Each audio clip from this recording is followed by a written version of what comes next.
Bonjour, bonsoir en fonction du lieu où vous serez cette chaîne, cette vidéo, Charlie Info FR.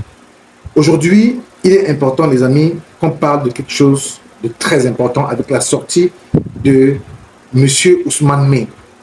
Ousmane May a fait une sortie très rocambolesque tout à l'heure dans les médias, c'était le dimanche, dans le média Equinox Télévision, où il a relaté un certain nombre de faits et de choses très importantes et très intéressantes, très sérieuses. On va en parler tout à l'heure, mais avant, commencez à liker, partager, mettez suffisamment de pouces que nous puissions commencer. Mettez suffisamment de pouces, tapotez, tapotez, tapotez. Abonnez-vous à la chaîne rapidement. Laissez-nous quelques commentaires dès que vous avez cette vidéo que vous regardez. Je vous en prie, faites-le, c'est important, c'est intéressant pour nous. Ça nous aide, n'est-ce pas, à monter. Et c'est aussi comme ça que vous pouvez nous encourager. Merci beaucoup. On passe à la vidéo du petit débat. J'ai pris un petit morceau choisi qui concerne ce dont on va parler maintenant et je vous invite à regarder cela pleinement. 2018, dans une interview, vous déclariez, je cite, faire partir Paul Biya est notre plan. Nous sommes en 2025. Paul Biya est toujours au pouvoir. Selon vous, qu'est-ce qui n'a pas marché dans votre stratégie? Merci de me reprendre sur cette question parce qu'elle reste d'actualité. En 2018, nous n'avions pas dit à telle date nous le ferons partir. Nous n'avons pas dit. Il y avait donc un ensemble d'opérationnalités qu'il fallait mettre en place. Et nous y sommes. Qu'il le veuille ou non, il partira. Et ça, j'en prends l'engagement devant vous. Il partira. Je ne voudrais pas courir plus vite que la musique. Mais nous sommes, je peux vous certifier, nous sommes à peu près à 80%. Qu'est-ce qui peut fonder ces convictions? Vous parlez avec beaucoup d'assurance. Je parle de ce que je sais. Je parle de ce que je sais. Je parle parce que quand vous êtes à l'intérieur de la communauté camerounaise, au sein même de la patrie, quand vous entendez les cœurs battre, vous savez à peu près où vous en êtes avec cette affaire de retour ou de départ de Biya. Nous vivons la réalité des choses avec des populations complètement isolées et qui n'en veulent plus. Et c'est ce qui fonde donc l'homme politique, c'est côtoyer donc ces populations-là. La mesure, si vous voulez, le thermomètre, il est XXL. Je me rappelle le cardinal Toumi, une fois il était très étonné, il disait ça publiquement, qu'il ne comprend pas comment le Cameroun tient encore debout avec tout ce qu'il voit. Et à son âme, il est parti. Mais je crois que nous allons vivre dans le départ de Biya. Mais la situation que vous décrivez, elle n'est pas nouvelle. La situation des frustrations, les guerres fratricides, on parle de certains. Ça dépend de où vous mettez le curseur. Et tout ce que vous imaginez, ça ne date pas d'aujourd'hui. Qu'est-ce qui change? Ça dépend Qu'est-ce qui, de votre point de vue, peut permettre qu'aujourd'hui, effectivement, on pense que c'est bon? Ah, d'accord. Vous êtes un analyste politique. Hein. Je ne vous apprends rien. La mesure se prend déjà par le côté, l'horloge biologique. Le président Biya a 93 ans. Vous voyez cette fatigue naturelle qui le déconnecte des leviers du pouvoir, qui sont automatiquement manipulés par d'autres individus qui n'ont aucun mandat. Et ceci crée donc un trouble de la gérance même des institutions qui fait que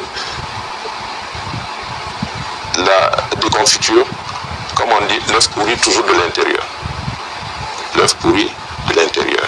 Nous en sommes là et vous n'êtes pas obligé d'être un savant pour comprendre que cette affaire est arrivée à terme.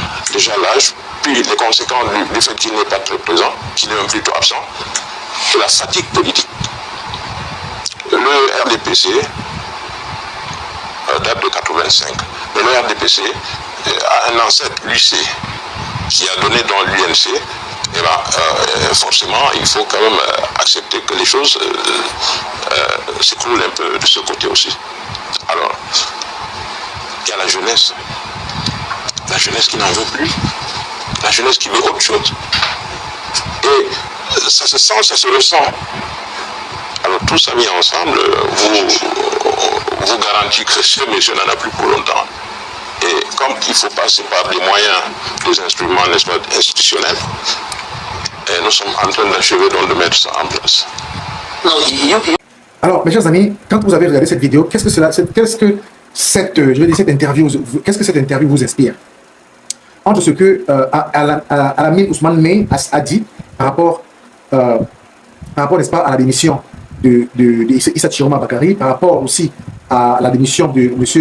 Bello Maigari, et par rapport aussi, n'est-ce pas, à la situation générale du septentrion, du Nord, du Grand Nord, les ambitions du Grand Nord, les griefs qu'il porte contre le président de la République, et surtout le fait qu'il n'ait pas bénéficié suffisamment de cette alliance avec le RDPC, avec le président de la République, je dirais, et les échéances électorales.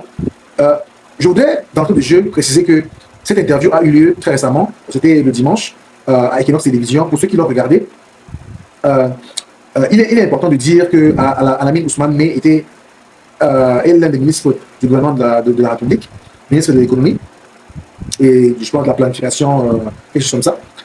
Il s'est donc confié à cœur ouvert, comme il est coutumier du fait.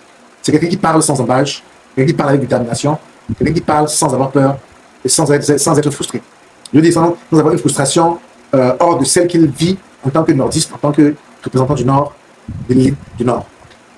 Alors, donc, il est important de dire en filigrane que Al-Amin Ousmane Mey est quelqu'un qui a toujours eu à parler, il a toujours délié sa langue, il a toujours dit ce qu'il pensait, ce qu'il pense par rapport à ce qui se passe dans le Nord, et avec beaucoup d'insistance, chaque fois qu'il était convoqué ou il a été invité dans les plateaux de télévision pour parler de la situation au Nord, de la politique au Cameroun, de l'impact négatif de l'action du RDPC et du gouvernement en général, compte tenu, n'est-ce pas, du manque de résultats, qui a toujours caractérisé cette politique, cette action gouvernementale qui n'a jamais été efficace et qui n'a jamais porté de fruits, et qui a donc été la cause, n'est-ce pas, de la déliquescence et de la descente aux enfers de notre pays, le Cameroun. Il a toujours ouvert la bouche, il s'est toujours exprimé, il n'a jamais fait le contraire. Alors dans cet extrait, il est important de savoir que Al-Amin Ousmane Mey a toujours prôné le départ de Paul Biya. Depuis 2018, il a été très cohérent et il a toujours dit que dans sa stratégie, c'est de tout faire pour que Paul Biya parte. Et quand on lui a posé la question de savoir, depuis 2018, tu le dis, et Paul Biya est toujours là, il a dit que c'est déjà fait à 80%. Pour comprendre Al-Amin Ousmane Mey, il faut retourner dans ses interviews passées avec d'autres médias et en l'occurrence aussi Equinox Télévision. Je pense que il veut par là dire qu'il a commencé des actions. Ils ont commencé des actions, pas seulement lui, parce que je pense qu'il est à peu près, on peut dire ça comme ça, le porte-parole ou l'un des porte-parole, n'est-ce pas, de la souffrance du Grand Nord. Et surtout, vous savez très bien qu'il y a un mouvement actuellement dans le Grand Nord qui fait parler de lui. On appelle ça, je pense que c'est le mouvement appelé 11 millions, ou je ne sais pas trop, 9 millions, 10 millions de nordistes, un truc comme ça, qui a vraiment pignon sur rue et où il y a un ensemble de choses qui sont dites dans le cadre, n'est-ce pas, de leurs agissements, de leurs actions et de leurs dénonciations. Alors, qu'est-ce qu'on peut comprendre des déclarations d'Al-Amin Ousmane Mey?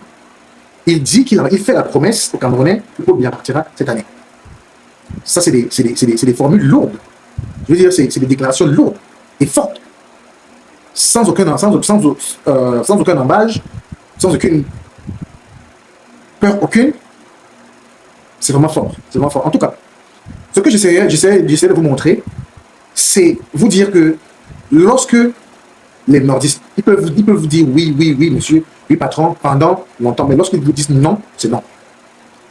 On ne sait pas comment les choses vont se passer. On espère qu'il n'y aura pas de violence au Cameroun. En tout cas, moi, c'est ce que j'espère, que les choses se passeront normalement, et que les partis je dis que le gouvernement permettra à tout le monde de participer aux élections. Si élection il y aura, on attend toujours que le corps électoral soit appelé. Et que si c'est le moment que le président de la République parte, qu'il parte, sans sacrifier certaines vies. C'est ce que moi j'ai à dire, et c'est en cela que mes prières sont élevées.